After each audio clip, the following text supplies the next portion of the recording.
Sir, சமீபத்தில் லண்டனில் நடத்தப்பட்ட ஒரு ஆய்வறிக்கை, அதாவது 46 வயதிலிருந்து 69 வயதுக்கு உட்பட்ட ஏறத்தாழ 35,000 பேரிடம் நடத்தப்பட்ட ஆய்வில் அவர்கள் மத்தியான நேரத்தில் ஒரு குட்டி தூக்கம், ஒரு 1/2 hour மதிய வேளையில் தூங்கினால் அவர்களுடைய உடம்பு ஆரோக்கியமாகவும் அவருடைய மூளை சுறுசுறுப்பாகவும் இருப்பதாக ஆய்வறிக்கை சொல்லுகிறது.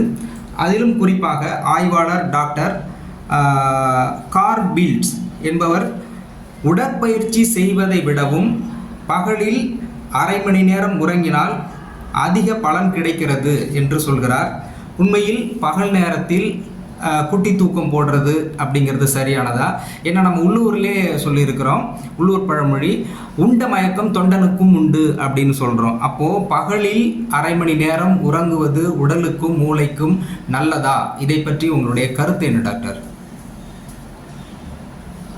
இதை பற்றி கருத்து நான் சொல்கிறத விட நம்முடைய இந்திய சாஸ்திரங்கள் என்ன சொல்கிறது அப்படின்னா, நம்மளுடைய இந்திய சாஸ்திரங்களும் சித்த மருத்துவம், ஆயுர்வேத மருத்துவம் என்ன சொல்லுதுன்னு பார்க்கணும். அதுதான் அல்டிமேட் ஃபேக்ட், யூனிவர்சல் ஃபேக்ட். மனிதன் பகலில் எந்த காரணத்தை கொண்டும் தூங்கக்கூடாது. இதை நான் ஏற்கனவே நிறைய வீடியோஸில் சொல்லியிருக்கேன். 4 பேருக்கு மட்டும்தான் பகலில் தூங்குவதற்கான அனுமதி. ஒன்று, குழந்தைகள் அவங்க வளர்றதுனால அவங்க பகலில் தூங்கலாம். 2வது, வயதில் முதியவர்கள், வயசானவங்க. வயதில் முதியவர்கள் மீன்னா 70-80 வயசுக்கு மேலே அவங்க டயர்டாக இருந்தால் தூங்கலாம். ஏன்னா அவங்களுடைய உடம்புல அந்த எதிர்ப்பு சக்தி குறைந்து செல்களுடைய உற்பத்தி குறைஞ்சி செல்களுடைய அழிவு விகிதம் அதிகமாக இருக்கிறதுனால அவங்களால கொஞ்சம் பேலன்ஸ் பண்ணுறதுக்காக தூங்கலாம், பகலில் தூங்கலாம். ஓரளவுக்கு ஃபுல்லாக இல்லை, லைட்டாக தூங்கலாம், அவ்வளோதான். அடுத்தது, நோயாளர்கள், உடம்பு சரியில்லை அப்படின்றவங்க உடம்பு நார்மல் ஆகிற வரைக்கும் பகலில் தூங்கலாம். பிகாஸ் அவங்க சஃபர் ஆகிட்டு இருக்காங்க. அந்த சஃபர் ரிலீவாகும். அந்த ரிலீவாகிறதா கொஞ்சம் ரெஸ்ட் வேணும். அதுக்காக நோயாளர்கள் தூங்கலாம், நோயால் சஃபர் ஆகிட்டு. அடுத்தது, 4வதாக கர்ப்பிணி பெண்கள் அப்படின்னும் பொழுது அவங்க இன்னொரு குழந்தையை வயிற்றுல வளர்த்துறாங்க. 2 உயிருக்கான உணவு சாப்பிடணும், 2 உயிருக்கான பரிபாலனத்தை மெயின்டெனன்ஸ் அவங்க பண்ணணும். அப்போ அதுக்கு தேவையான எனர்ஜி அவங்க சில டைமில் குறைபாடுகளாக இருக்கலாம். மேபி அந்த குறைபாடுகளாக இருந்தால் அந்த மாதிரி டைமில் நம்ம தூங்கலாம்.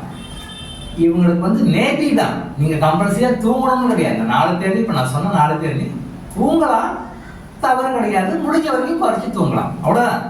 கம்பல்சரியாக தூங்கணும் அப்படின்னு கிடையாது. அன்பார்ச்சுனேட்டாக இன்னைக்கு கர்ப்பிணி பெண்கள் ராத்திரி தூங்குறாங்க, பகலையும் தூங்குறாங்க, எந்த வேலையும் செய்யறது இல்லை. ப்ரெக்னென்ட் ஆகிட்டாங்களா, ரைட் வச்சு அப்படியே பொம்மை ஆட்டலே அப்படி அப்படியே எந்த வேலையும் சரி குனியக்கூடாது, நிமிரக்கூடாது, படியேறக்கூடாது அப்படின்னு டாக்டர் சொல்லிட்டாங்க.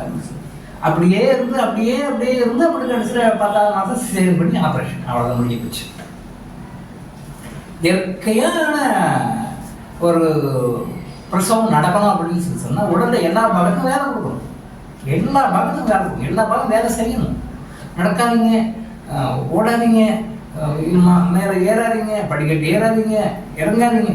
ரொம்ப செட்டு, ரொம்ப என்ன தமிழில் சும்மா டாக்டர் பாக்கியில் சொன்னால் ரொம்ப ஆழ்த்திக்கிறாங்க, ரொம்ப தான் ஆழ்த்திக்கிறாங்க எல்லாருமே. இந்த ஆழ்த்தெல்லாம் என்ன பண்ணும், கடைசியில் 10ஆம் மாதம் சிசேரியன் அப்படின்னு நீங்கள் வேறு பாருங்கள். எவ்வளோ கூட உடம்பு ரொம்ப சொகுசாக ரொம்ப சிரமம் கொடுக்காம அப்படி ஸ்ட்ரெயின் பண்ணாமல் வச்சுக்கிறாங்களோ அவங்க பிரசவத்தில் அட்டு மொத்தமாக செட் பண்ணிடுவாங்க. ஸோ ஃபிசிக்கலாக பாடிக்கு எல்லா வேலையும் கூட ஒன்றாகாது. அப்படி ஆகணும், உங்கள் பாடி வீக்காக இருக்குன்னு அர்த்தம். ஸோ இவங்கெல்லாம் தூங்கலாம், அவ்வளோதான். தூங்கணும் கிடையாது.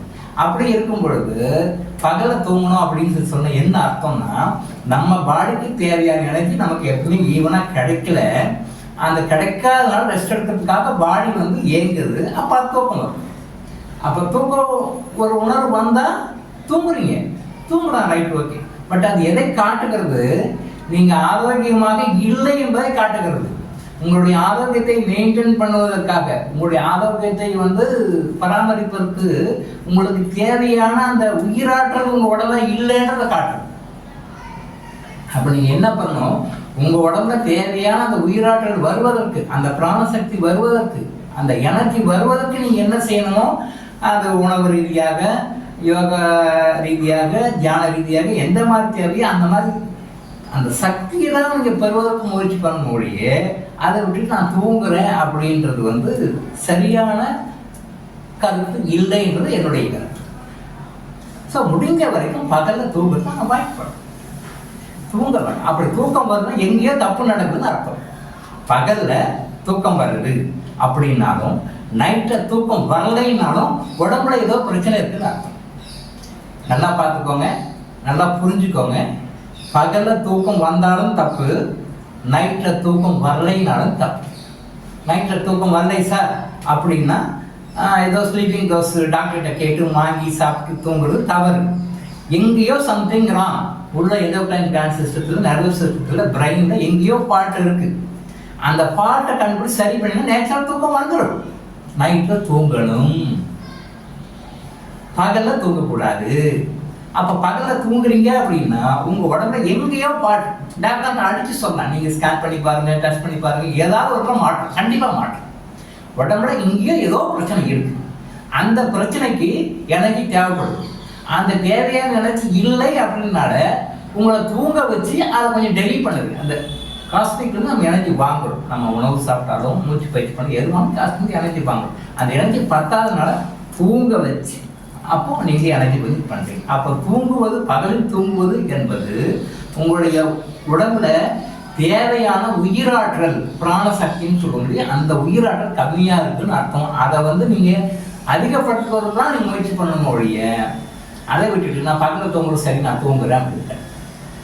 உண்ட மயக்கம் தொண்டனுக்கும் உண்டு அப்படி ஒரு பழமொழி. அப்போ சாப்பிட்டா தூங்கணும் அப்படி கிடையாது. சாப்பிட்டீங்க அப்படின்னு சொல்லி சொன்னால் அந்த உணவை செரிப்பதற்கு உடம்புல இருக்கிற ரத்தம் வந்து அதே ரத்தம் தான். யூனிட் ஆஃப் பிளட் உங்கள் பாடியில் எவ்வளோ லிட்டரோ அவ்வளோதான். பட் அந்த டைமில் டைஜஸ்ட் உங்கள் வயிறுக்கு, இறைப்பைக்கு, குடலுக்கு வரணும். நீங்கள் சாப்பிட்ட சாப்பாடை டைஜஷன் பண்ணுறதுக்காக அந்த ரத்தம் எல்லாம் அங்கே வரும். அப்போ இங்கே ரத்தம் வரும்பொழுது மூளைக்கு போய்கின்ற ரத்தம் குறையும். அப்போ குறையும் போது உங்களுக்கு ஸ்லீப்பியாக ஃபீல் பண்ணி நீங்கள் தூங்குவீங்க. அப்போ கொஞ்ச நேரம் ரெஸ்ட் எடுத்த பிறகு இந்த டைஜஷன் ப்ராசஸ் கொஞ்சம் பேலன்ஸ் ஆன பிறகு திருப்பி இந்த எனர்ஜி வந்து அப்படியே பிளட் சர்க்குலேஷன் திருப்பி டைம் நார்மலாக வரும்போது கொஞ்சம் அப்படி டயர்டாகி ஃப்ரீயாக இருக்கும். ஸோ படுப்பது தவறு கிடையாது.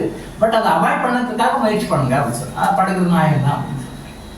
அப்போ டைஜஸ்ட் சிஸ்டத்துக்கு தேவையான பிளட்டு வந்து உங்கள் பாடியிலேருந்து கரெக்டாக போனாலும் மற்ற சிஸ்டம் எதுவும் பாதிக்காத அளவுக்கு நீங்கள் ஹெல்த்தியாக உங்கள் சிஸ்டத்தை கரெக்டாக வச்சுக்கிட்டிங்கன்னா, ஹெல்ப்ஃபுல்லாக வச்சுக்கிட்டிங்கன்னா உங்களுக்கு அந்த தூக்கம் வராது. சாப்பிட்ட பிறகு கூட தூக்கம் வராது. சாப்பிட்ட பிறகு ஃப்ரெஷ்ஷாக இருப்பீங்க. அப்போது எனர்ஜி கொடுக்கணும் சாப்பிட்ற வரைக்கும். அப்போ சாப்பிட்ட சாப்பாடு நல்லா ஃப்ரெஷ்ஷாக இருக்குது. அப்போ சாப்பிட்ட பிறகு டயர்டாக இருந்தோம் நம்முடைய வாழ்க்கையில், நம்முடைய வாழ்க்கை முறை தவறுன்னு அதையும் சொல்லும். ஸோ உண்ட மயக்கம் தொண்டனுக்கு கொண்டுன்றது தவறு. சாப்பிட்ட பிறகு தூங்கினா சரியாக போடுறது தவறு. அது படுக்க தப்பு இல்லை, பட் அதை அவாய்ட் பண்ண பார்க்கணும். சாப்பிட்ட பிறகு நல்லா ஃப்ரெஷ்ஷாக இருக்கும், ஃப்ரெஷ்ஷாக ஃபீல் பண்ணணும். அந்த மெயின்டைன் பண்ணுறதுக்கு உங்களுடைய லைஃப் ஸ்டைலை எப்படி மாற்றணும், உங்களுடைய ஃபுட் ஸ்டைலை எப்படி மாற்றணும், அதை நீங்கள் மாற்றி பாருங்கள். நீங்கள் சாப்பிட்ட பிறகு பார்த்தீங்கன்னா டைட்டஸ் இருக்காது, ஃப்ரெஷ்ஷாக இருக்குது. நீங்கள் பொங்கல் சொல்லுவோம் இல்லையா, பொங்கல் சாப்பிட்டா மயக்கம் வரும். நீங்கள் பொங்கலே சாப்பிட்டா கூட நல்லா ஃப்ரெஷ்ஷாக ஆக்டிவாக இருக்குது. நீங்கள் பொங்கலே முழுக்க நல்லா ஃபுல்லாக சாப்பிட்டுட்டு காலைல ஃப்ரெஷ்ஷாக பொங்கலே சாப்பிட்டு போனீங்கன்னா ஃப்ரெஷ்ஷாக இருக்குது. அப்படின்னா என்ன அர்த்தம்? அப்போ நீங்கள் உங்கள் பாடி கண்டிஷனாக வச்சுருக்கீங்க. உங்களோட blood circulation, pranic energy circulation, scientific லெவலில் சொன்ன ஆக்சிஜன் சர்க்குலேஷன் எல்லாமே கரெக்டாக பேலன்ஸாக கரெக்டாக இருக்குன்னு சொல்லி அர்த்தம். அந்த மாதிரி சிஸ்டம் நம்ம கரெக்டாக வச்சுக்கிறது தான் பார்க்கணும் ஒழிய இந்த மாதிரி சொல்லிட்டாங்கன்னு சொல்லிட்டு பகலில் தயவுசெய்து தூங்குறதை அவாய்ட் பண்ணுங்கள்.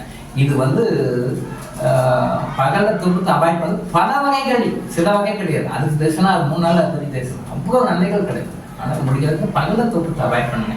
நைட்டில் சீக்கிரம் தூங்குங்க. அந்த நைட்டில் சீக்கிரம் தூங்கணும் பிஃபோர் 12 o'clock, 12 மணிக்கு முன்னாடி எவ்வளோ சீக்கிரம் தூங்குறீங்களோ அவ்வளோ தூங்குறது ரொம்ப ரொம்ப ரொம்ப நல்லது. ஏர்லியராக பெட்டுக்கு போங்க, ஏர்லியராக பெட்டுக்கு. இந்த நல்ல பழக்கத்தை கற்றுன்னு நிறைய ஹெல்த் பெனிஃபிட்ஸ் கிடைக்கும். டாக்டர் இளங்கோ ஆயுஷ் ஹாஸ்பிட்டல் விழிப்புணர்வு. தொடர்ந்து இது மாதிரி பல அவேர்னஸ் வீடியோக்களை பார்க்க நம்ம சேனலை சப்ஸ்கிரைப் பண்ணிவிட்டு பெல் பட்டனை ப்ரெஸ் பண்ணுங்கள்.